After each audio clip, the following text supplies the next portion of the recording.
Moi, franchement, ça va être une réponse extrêmement courte que je vais vous faire. Je suis là avec vous en tant que président du Conseil économique, social et environnemental.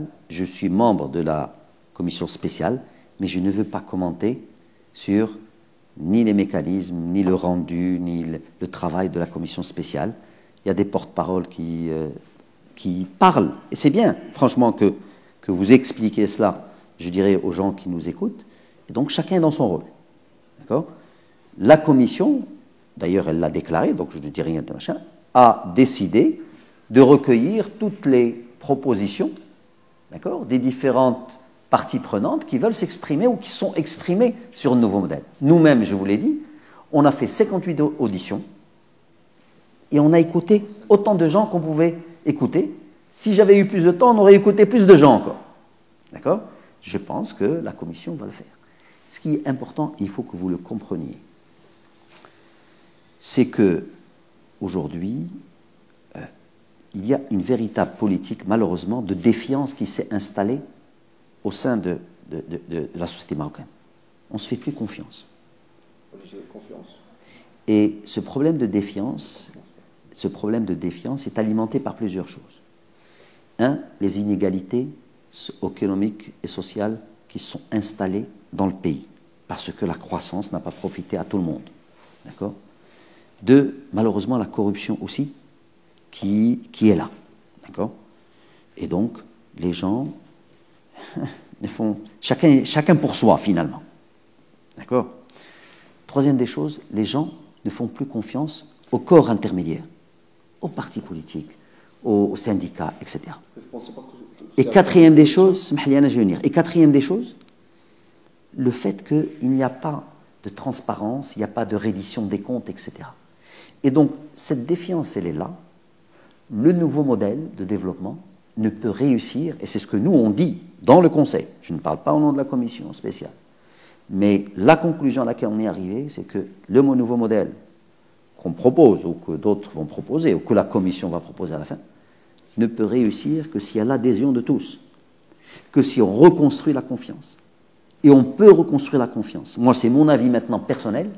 Je pense qu'on peut reconstruire la confiance en faisant un état des lieux. C'est ce qu'on a fait sans concession, en arrivant à faire des grands choix que nous avons faits, qui me semblent importants, avec des actions importantes, et surtout, aller tout de suite, d'accord, engager les premières actions qui vont faire croire aux gens que ce qu'on dit est sérieux.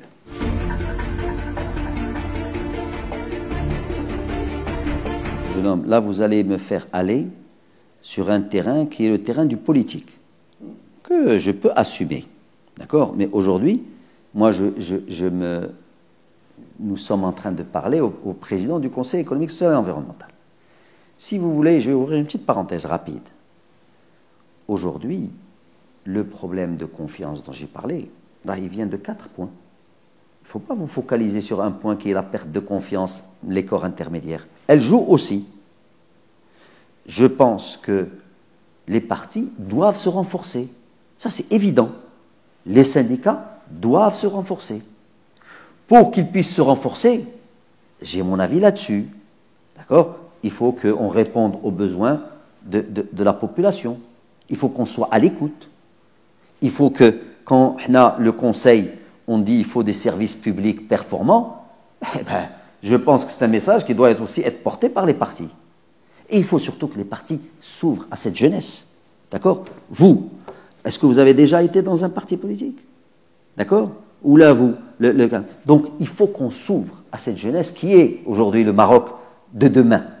D'accord ? Donc voilà, si vous voulez, sans parler de sociologie politique, sans rien du tout, moi je pense que c'est important que chacun joue sa partition et il ne peut y avoir de nouveaux modèles de développement sans parti politique aussi. J'ai parlé de ça, sans la confiance de tous, sans l'engagement de tous, sans parti politique, il ne pourra pas y avoir de nouveaux modèles de développement.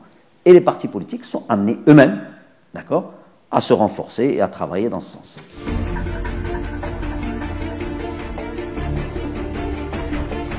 Le travail qu'on a fait est un travail sérieux, un travail, je dirais, intensif. On a écouté les gens, Et c'est d'ailleurs la façon de travailler du Conseil. Et bien sûr, après, on a réfléchi par rapport à ce que nous ont dit les gens, par rapport, je dirais, aux différents backgrounds, les gens qui sont dans le Conseil, hein, qui amènent aussi leur expérience, etc. Et on a commencé par définir l'ambition. On a dit, nous pouvons, nous, Marocains, construire un nouveau Maroc qui est basé sur qui a, grâce à un nouveau modèle de développement, qui est dynamique, qui assure de la prospérité, qui assure de la durabilité, ou qui assure l'épanouissement des individus, d'accord? Et tout cela se fait dans une société solidaire, centrée autour de l'individu. Et en fait, qu'est-ce qu'on vient de dire? On change de paradigme. C'est-à-dire, on propose le Maroc des citoyens. Et moi, je vais plus loin. Je dis le citoyen anonyme. C'est-à-dire que tous, on est les mêmes. On a tous les mêmes droits, les mêmes devoirs aussi. D'accord? On a tous la possibilité d'avoir une formation adéquate, d'être soignés, nous ou nos enfants ou nos parents, quand il y a un problème, d'avoir droit à des services culturels importants, parce que la culture est importante, très importante, que les gens s'épanouissent, parce que ce n'est pas juste l'ADEC. On a droit à avoir une éducation, on en a parlé, une éducation importante, et surtout aussi, on a les possibilités de créer une entreprise, des possibilités de travailler, des possibilités de construire un avenir. Sans qu'on te demande, ni je connais Wabbak, ni je connais les Saftak, ni qui es-tu. Et c'est cette ambition-là qu'on doit tous porter. Et nous, au Conseil, on a pensé qu'il y a 9 grands choix qui doivent être mis en place pour nous permettre d'atteindre cette ambition. Le premier choix, c'est avoir un enseignement de qualité. Deuxième des choix, c'est des services publics performants. Le troisième des choix, il faut en finir avec l'économie de rente. Le quatrième des choix, il faut transformer une transformation structurelle de l'économie, avec vraiment un grand focus sur l'entrepreneuriat. Il faut créer des dizaines de milliers de PME, des dizaines de milliers de TPME, en mettant l'argent qu'il faut, en mettant l'accompagnement qu'il faut. Si vous voulez, on ne reste pas juste dans la réflexion, ou là juste dans les grands choix. Après, on donne 180 actions qui nous semblent prioritaires pour accomplir les grands choix. Alors, ces 4 choix-là, on peut les mettre sous un chapeau qui s'appelle « Libérer les énergies des Marocains ». Il y a 2 autres choix qui sont extrêmement importants. Il faut inclure les populations exclues aujourd'hui, les femmes, le monde rural. Ça fait 4 et 2, 6 choix.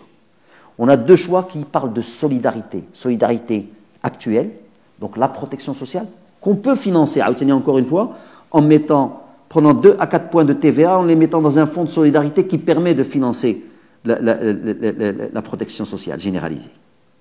Et un choix aussi de solidarité intergénérationnelle. Il faut absolument nous assurer que les ressources rares, l'eau par exemple, est préservée pour les générations futures. Et donc on ne peut plus se permettre, par exemple, d'aller faire du gazon et dans les villes et de l'arroser avec de l'eau potable. On ne peut plus se permettre d'avoir des projets touristiques faramineux sans qu'il y ait une réflexion sur l'eau. Donc l'eau va devenir un point d'arbitrage chez le chef de gouvernement. Et dernier choix, c'est la gouvernance. Donc il faut savoir qui fait quoi, il faut qu'on puisse rendre des comptes, il faut qu'on puisse avoir ce qu'on a appelé une delivery unit, c'est-à-dire une unité qui permet d'exécuter, parce que malheureusement, on peut avoir de bonnes stratégies smart, mais l'exécution n'est pas au rendez-vous. L'efficience au rendez-vous. Et donc, comme je l'ai dit, derrière chaque choix, il y a des actions très intéressantes. Je vais vous en donner 2 ou 3 qui me semblent extrêmement intéressantes, qui peuvent intéresser les gens qui vont nous regarder. Dans la transformation structurelle de l'économie,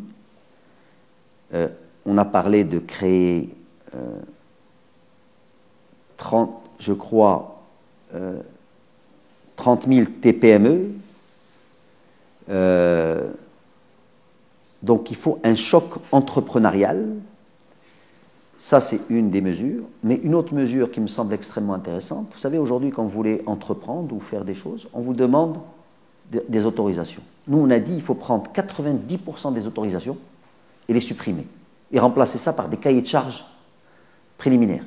Et donc, si un entrepreneur veut aller entreprendre, ben, il faut qu'il voit le cahier de charges. Et s'il répond au cahier de charges, il faut qu'il fasse son entreprise ou il faut qu'il fasse son extension d'usine ou autre. Ça, c'est quelque chose d'intéressant. Deuxième des choses qui me semble qui peut vraiment transformer la façon dont on travaille, on passe une loi, d'ici 3 ans, il n'y a plus d'interaction entre l'administration et le citoyen ou l'administration et l'entreprise. Tout se fait sur le net, digital. Une autre chose extrêmement importante, quand j'ai parlé de l'éducation, le statut de l'enseignant doit être valorisé. L'enseignant doit être formé, parce que c'est là où se trouve vraiment la vraie problématique de l'enseignement, c'est au niveau du niveau des enseignants, et donc il faut les former, et l'utilisation de technologies de l'information peut être absolument un clé dans cette formation. Voilà, je peux vous donner d'autres exemples, mais je crois avoir illustré mon propos sur ce nouveau modèle, mais je vous le dis, je reste absolument optimiste, mais il faut que tous les Marocains partagent mon optimisme pour qu'on puisse réussir ensemble. قبل ما تخرجوا ما تنساوش ابوناو في لاشين يوتيوب